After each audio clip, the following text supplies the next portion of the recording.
สบายดีเด้อพี่น้องสบายดีสุขุสุขคนพี่น้องเลยสุบอนพี่น้องเนาะทายสบายดีน้ำแรงๆจ้า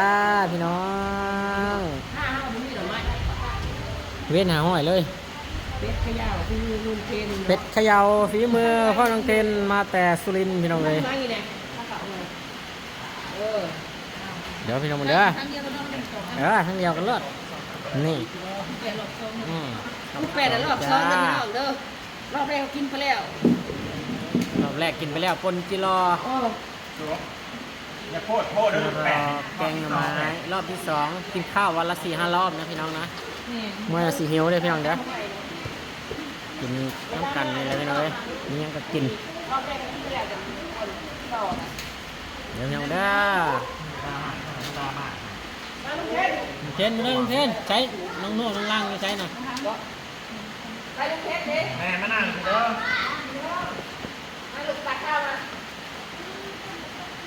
จ้าพี่น้องกิน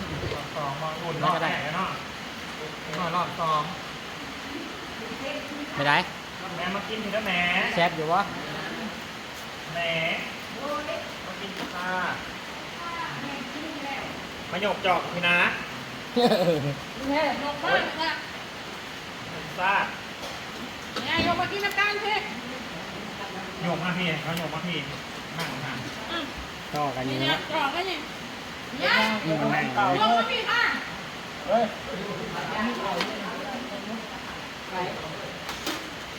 ไปเล่นมันไม่เอาขับรถอะไรมานั่งเลยค่ะบอลเขาแย่งแล้วมันมีเข่ามันต้องกินเลยพี่น้องเด้อแรงน้ำกันเด้อพี่น้องน้ำปลาเข่าวันไปทางของพูดไปทางกันดีกว่าแม่วันไปทางพูดเรามีตัวน้องยาวนี่คือว่าบ้างก็น้ำมันนี่นั่งเนี่ยเขาไม่ได้นักกระปั้นจะมากันยาวกันไปแซ่บเบอร์แน่นอนพี่น้องสบายดีพี่น้องกินข้าวแรก3 ผักเผาผมรู้ว่า3 พาข้าวเลยเอากันกินจะเรียกกันซื้อถึงพันเอามาที่เราไปกินลูกแซ่บ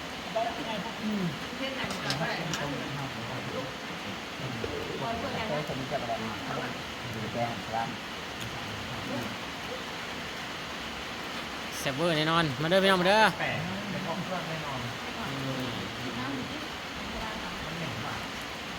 สิไปจะน้อยกินเนาะโอเคดีแล้วนี่กินเลยดีแล้วแซ่บเดี๋ยวเด้อแล้วก็เยอะเลยเหมือนกันลอง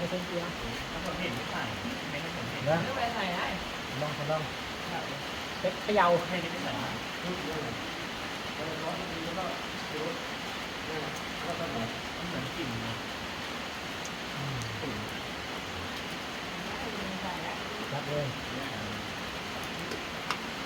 เดี๋ยวรีบอสนะไม่สอนโดยน้ำหยิบเด่นเนาะมุ้งแก้วแก้วกระต่างกว่าเลยน้ำหยิบหลังขาวกว่าอยู่นี่ไม่โดดนะ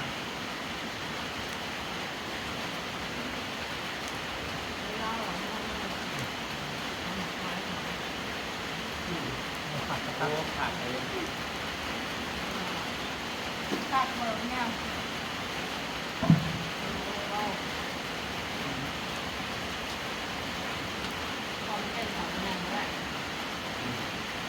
เดี๋ยวหักเนาะ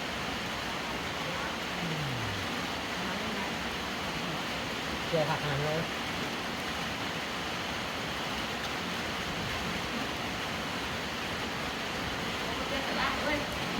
บางวันกินแต่ปลาเลยที่รอผู้หนึ่ง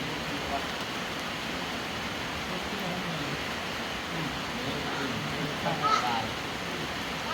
ฮะลงไปแทงกันดอกเปล่านะ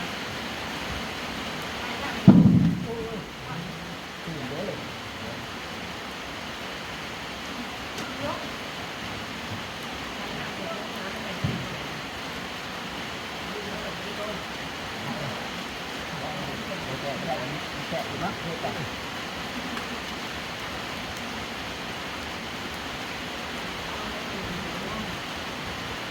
น้ำวนทั้งอย่างว่ะวนทั้งอย่าง ร้านเล่นมาก่อนเลย น้องนี่ น้องคนไทยเป็นตัวของรถของเมืองน้องอายุไม่ใหญ่น้องได้หรอไปเยอะ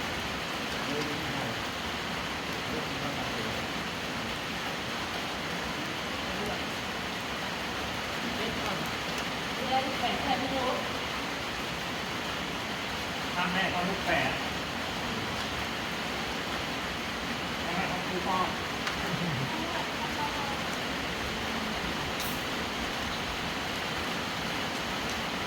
ต้องกินแม่แม่เนาะโถต้องหันเลยมันต้องทันไปเลยมันเป็นลาย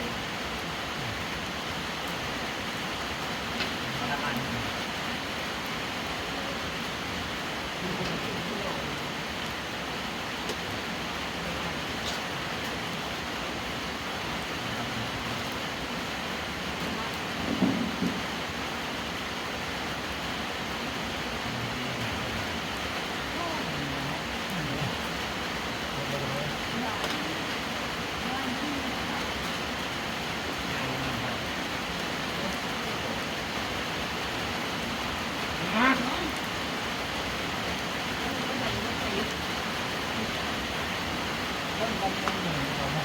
ยกน้องแม่ กินคนที่ว่าเนี่ยว่าให้ดูกินแหล่ไก่ทอดควัน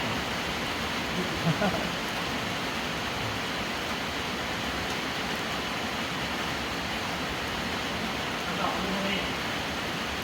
ดอกง่ายเอง แค่ผ่านเลยมีสนุกได้แบบแต่ว่าสนุกจริงทำได้ได้ไงโอ้เก่งเป็นชื่อดอกเอาอ่ะ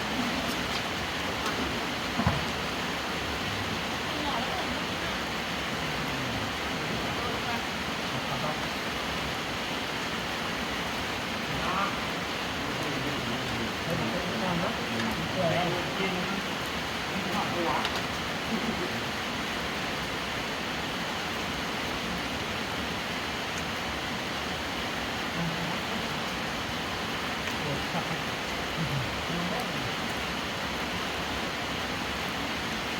เขาด่าขนาดนี้เสียแล้ว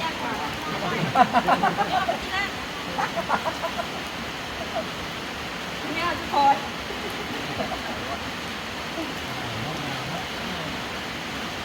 ด่าไม่ได้นั่งสบายวะนี่เริ่มมือตรง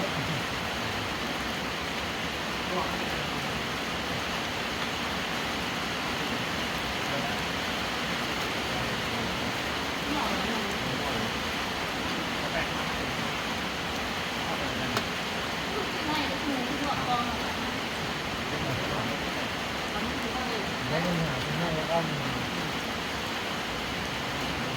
รักกันมาได้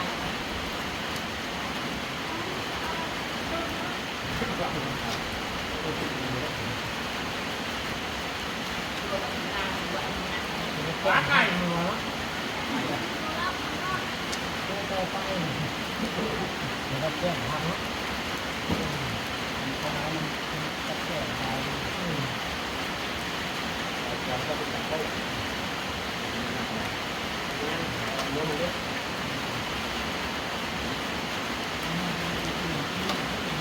เหรอนี่ยังไม่ใช่ต้องมีได้หมอกได้มีอะไรบ้างนิดนี่เหรอ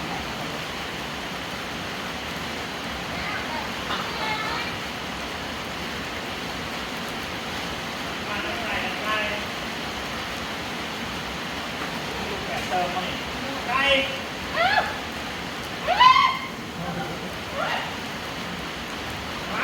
จักเริ่มมาหาอีหน่อย ยังอ้อม เราอีน้องเราทำถึงได้ได้ให้มาแม่นิ่งเลยเด้อ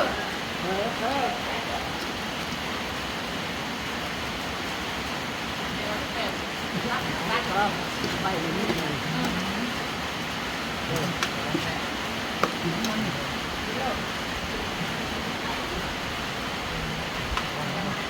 ่ตัดแม่ผมนั่งเดี๋ยวคนไทยวะ ยังทันวะ รักเราหนึ่ง ได้เลย เขา สิบไม่ได้พี่น้องพาไปใหม่ขึ้นหนาเลยจ้าสบายดี